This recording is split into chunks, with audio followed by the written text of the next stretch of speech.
Reinhilde, you've just written a blog post about data privacy, and you have quite a critical perspective of how the EU's current proposal for enhancing citizen privacy might have some undesired side effects on the ICT sector. What are some of your concerns? We have the consumer's perspective that we have to take care of here, but next to the consumer's perspective there is also the effect on competitiveness here of Europe too here, and we have to find a way of designing the regulation such that we can actually merge consumer interest with also competitiveness issues here. And in this respect, with respect to demand for privacy here, I do think that Europe here has a very strong opportunity here because with the proper regulation we can induce also new markets, new technologies here that can provide privacy to consumers here and a different variety of privacy options and models here to different types of consumers.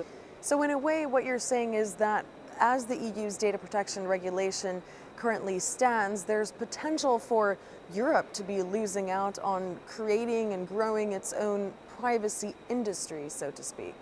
It depends all on how the regulation is actually being set here.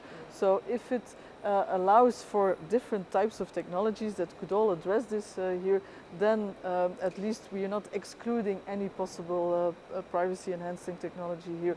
And that's not only in terms of what's already available now, but also what in future could be technology developments here.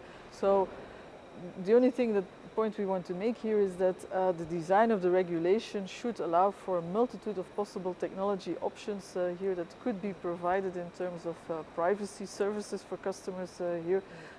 And just allow that open field here in terms of what's already available, but also will become potentially available as well. So what indications do you have, and what is your sense about what consumers in Europe actually want? Would they prefer that mix of privacy options? So already one heterogeneity that you see is the difference between the US and European customers. They seem to care less about having privacy here, as long as they get other attributes here.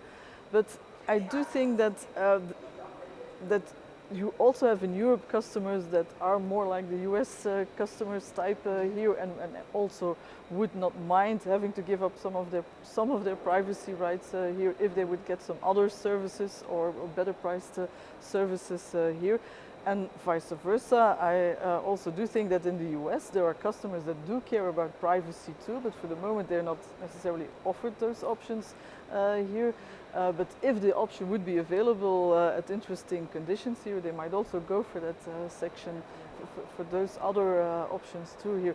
So there is heterogeneity among customers here, and what's important then also is whatever regulations that we are designing here in Europe, and that our companies would then exploit by coming up with specific privacy services here, that these services should then also be allowed to operate in the US too here, so that our European customers can serve the US customers too with more privacy enhanced services as well here. So it should really be, the design of regulation should also be seen in an international atmosphere of mutually recognizing each other's regulation and allowing companies to operate in each other's market.